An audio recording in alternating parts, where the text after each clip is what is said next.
Hi, this is Shade Frey with TaxSaleSupport.com. I'm here with Steven Swenson again, and this is one of our Property Deal of the Week videos. Yeah, and today we're going to be talking about the state of Wisconsin and one of their past tax foreclosure sales. Yeah, so Wisconsin is a tax deed state. What that means is that the county will foreclose on properties eventually after they pass a redemption period, which is 2 years in Wisconsin. So after 2 years, they'll foreclose on the properties and offer them up at auction.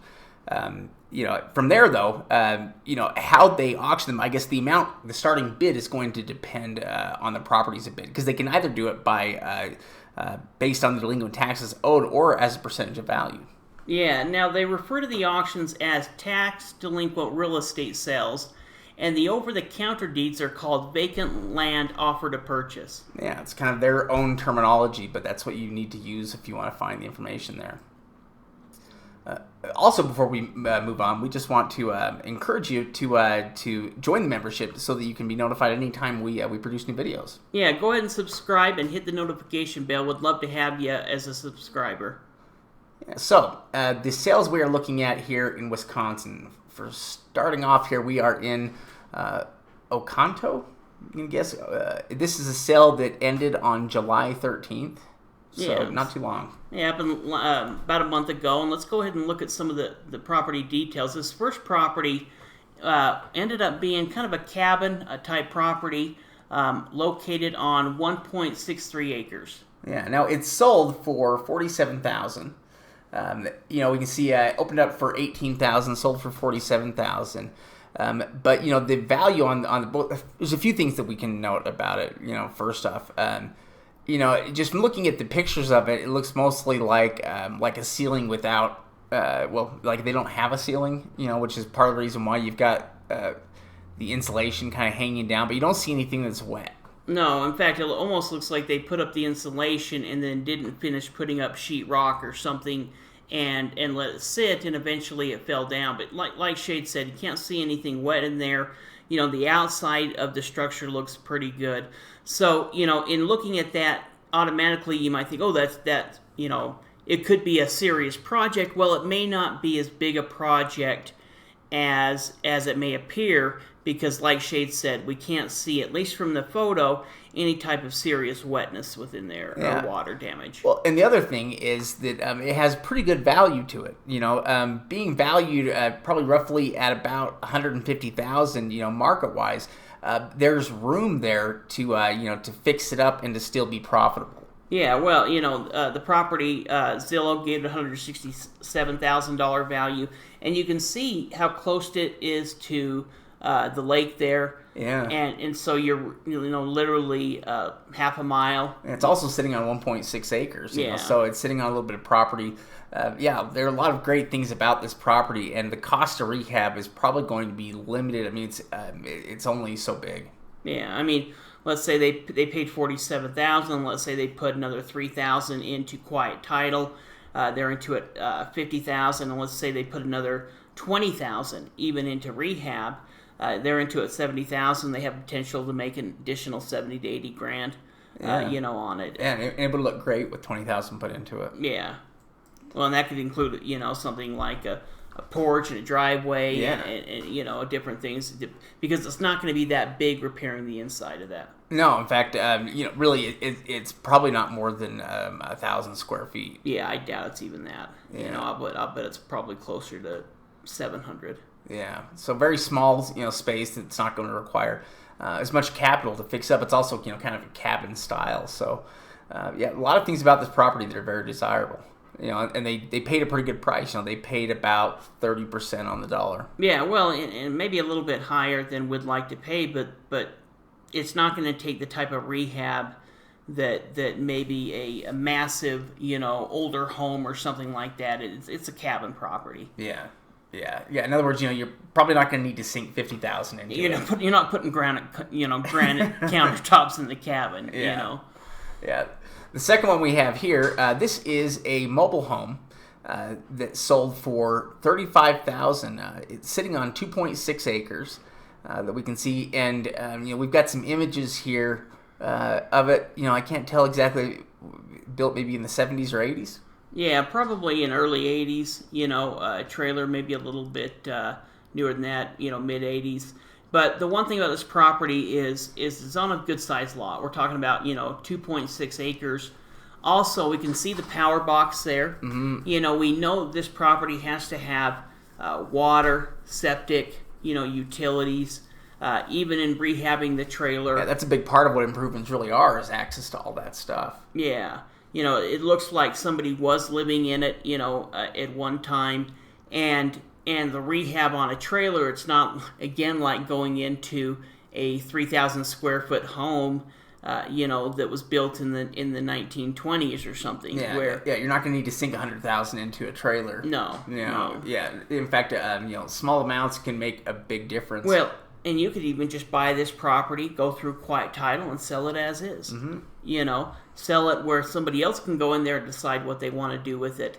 But it's not only the trailer. The trailer adds to the value, but the land and the utilities being there on site is really where I think a lot of the value comes from. Yeah, really, that's probably like 2/3. The land and the hookups are like 2/3 of the value, and the trailer is about 1/3. Yeah, I mean, you take if you were to take the land and the trailer and take them apart, they're not going to be as valuable as putting them together. Yeah, that's true too. So basically, for just a pretty small amount, $35,000, you've got a property there that is fully, that is, usable, something that, has a lot of value that you could either rent out if you wanted to do that long term, or if you were just looking to sell it, you could sell it immediately too. Yeah. Picked up, I think, with plenty of potential profitability. Yeah, absolutely. Here is our next property, which this is also a mobile home, sold for $40,000. It is on a half acre, the 0.57 acre. It looks like it opened up at $25,000 and ended up selling for $40,000. But still a very low price, and it also seems like a newer mobile home. Yeah, I think this is probably a 90s, early 2000s. But there's additional things that make this property valuable. I mean, first of all, you can see the mobile home's in pretty good condition. They've got, it seems to be newer. But you've also got the 2-car garage on the property. I mean, really, this is closer to a homestead property. And looking at some of the comps, there was a smaller trailer, older trailer for $114,000 that looks like it has a shed, not necessarily a garage you can fit cars in. Yeah. And the other comp, was about $200,000 that was kind of a little bit similar.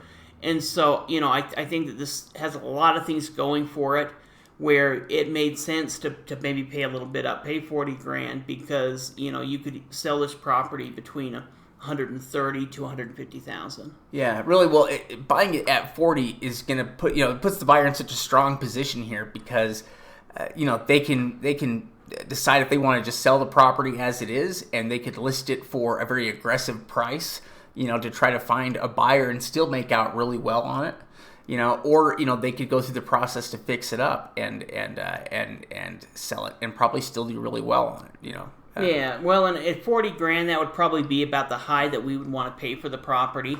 But at that price, you can still see why they were willing to pay for it. And really, in looking over the deal, if we were to evaluate it a little bit more, we would maybe probably pay for it as well, because there is potential profit, and because overall it's a good site. It looks clean, the trailer looks clean, the garage looks clean, and we don't know about the inside, but if the property had enough care to take care of the outside... Yeah, if it's orderly on the outside, generally the inside is going to be orderly. Or at least we have a higher chance. Yeah, that's what we're hoping for.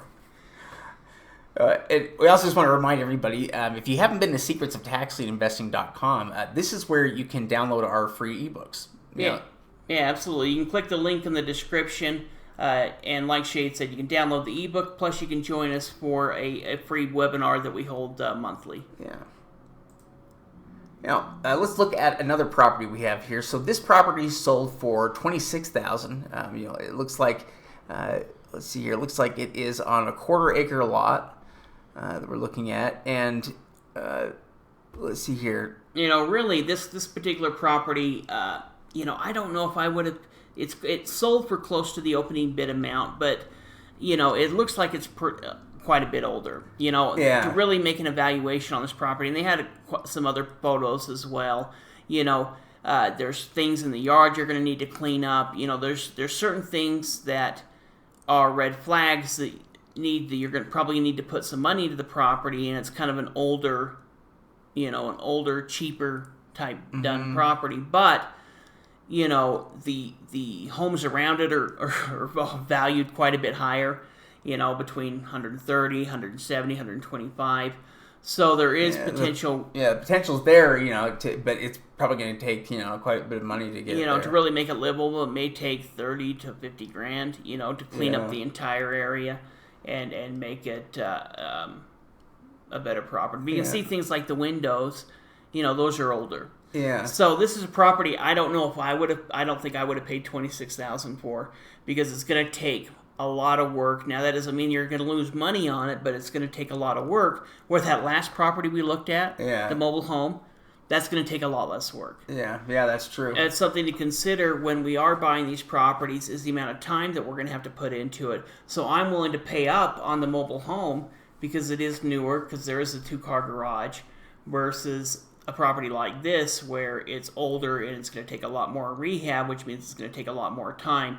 And I'm not going to want to do that rehab unless I'm making a lot more profit. Yeah. This property, could probably have $50,000 worth of rehab that would be needed. And if the buyer ended up doing that to it, hopefully, because the properties around it are valuable enough, maybe they could find a way to be more profitable. Maybe they could add another bedroom, or they could, do something with the property here and rehabbing it to help bring that value up over the $100,000 mark. So they wouldn't be losing money. But yeah, I think if you got into this, you'd probably find it was a situation where, it needed more work almost than it was really worth. Well, there's a couple things that are, kind of interesting. I mean, it almost looks like they put shingles on the side. Yeah, I mean, it almost looks like shingles to me.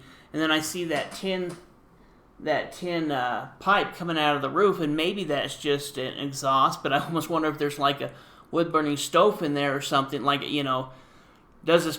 Well, I guess they do have a power box. I can see that now. So At but least it has electricity. Yeah. So what utilities does the property have, and how much work is it going to make it to where it's a good livable property? Yeah. Definitely, though, in risk of being a total tear down. Yeah. Now, this last property is actually one that didn't sell. It happened an opening bid of $65,000, and that's part of the reason we want to go through it. We want to look at and see why didn't it sell, and kind of go through some of the details. Now, what might happen is sometimes, and usually what the county will do with these type of properties, is they go ahead and re-offer for sale again at a lower price. So maybe next time they'll list it for $50,000, or they'll list it for $40,000 to try to get some interest into the property. But overall, it's a really pretty nice property. They just had that opening bid too high. Yeah, so let's take a look. This also had interior, images here of it, so we can see, what the inside of the property is like. And like Steve was saying, it's not in terrible shape. It's an older property and it hasn't had a rehab. It hasn't been remodeled for a long time, but it's clean. It's not wet. You could go in there and do paint, carpet. And I think that you could actually probably be profitable on the deal. Yeah. But you're going to have to spend some money almost kind of rehabbing it to a different level. So if there's only one bathroom there, you may have to add an additional bathroom. And the reason I say that, and we wouldn't have paid $65,000 for it either, but I think at $40,000, even though it's only worth $90,000 or $100,000, if you picked it up for a little bit lower, you're going to need to, if you want to get more than $90,000 for it, you're going to have to put a lot more money into it. Yeah. Kind of looking at the example below, this home sold right next to it for $178,000 last year, and this was 5-bedroom, 2-bath, and so I think that has the extra bathroom, but it's also been completely remodeled. Yeah. To a pretty good degree. So, do you lipstick this property and try to sell it at the lower end, maybe $100,000, or do you spend the extra money on the property and try to, make it similar to this property and try to sell jump it it at a up higher price? Try to attract buyers with maybe additional bedroom, another bathroom or something like that. Yeah. Well, and one thing that's kind of interesting is even this property, they have the rent estimate at $1,481 a month. Yeah, that's pretty high considering the value. Yeah, so, I think this property would have sold. I think it was just right there at the price. And the thing about Wisconsin and these type of smaller auctions is most of the people there are informed investors. Yeah, so they're not going to overpay. Yeah, you're not getting the same type of crazy investor, as you will in some of the bigger auctions, something like a Florida sale, Miami auction, something like that, where a lot of people are going to and a lot of people are getting crazy. People here are smart investors, or at least most of the time, and they're going to look at it, how profitable can it be, and if it's not going to be profitable, then nobody's going to bid on the property. So we can see just by the fact that nobody bidded, the county had overpriced it from the smart investors that were willing to put that much capital into it. Yeah, and it is just a little bit overpriced, just enough to where, it makes it iffy. Yeah, I think it's easily 20, because the property value right now is only showing it, about $100,000. So if you're paying, 65. Yeah, there's not a lot of, you may not lose money on it, but yeah, there's not a whole lot of cushion there. Yeah, not enough to where people are going to bid on it. Yeah. Well, there are actually a lot of Wisconsin counties now that are moving over to online auction systems from the live sales that they have been holding. Now, they're not big auctions. They tend to be fairly small, little sales with 5 or 10 properties. Yeah. There's sometimes between 2 to 10, 10 being one of the bigger sales. So they're not huge sales, but there is opportunity, and there's opportunity in a lot of different areas like Wisconsin. In fact, if you live close to a place where you can attend an on-site auction, that can always be a great opportunity as well to attend on-site auctions that are taking place. Yeah. Now, if you like this information and want to learn more, you should join our membership program, which you can do actually 2 different ways. You can join our membership program on our website, taxsalesupport.com, and you can also join it on YouTube. Yeah, exactly. We have 3 different memberships on YouTube: the bronze membership at $2.99, silver at $9.99, and the gold membership at $49.99. Now, with that gold membership, that's going to include a membership to our website, Tax Sale Support, in addition to the additional training that's available only through the gold membership. Yeah. Hey, thanks so much for watching to the end of this. Be sure to hit that thumbs up button. Yeah, appreciate it.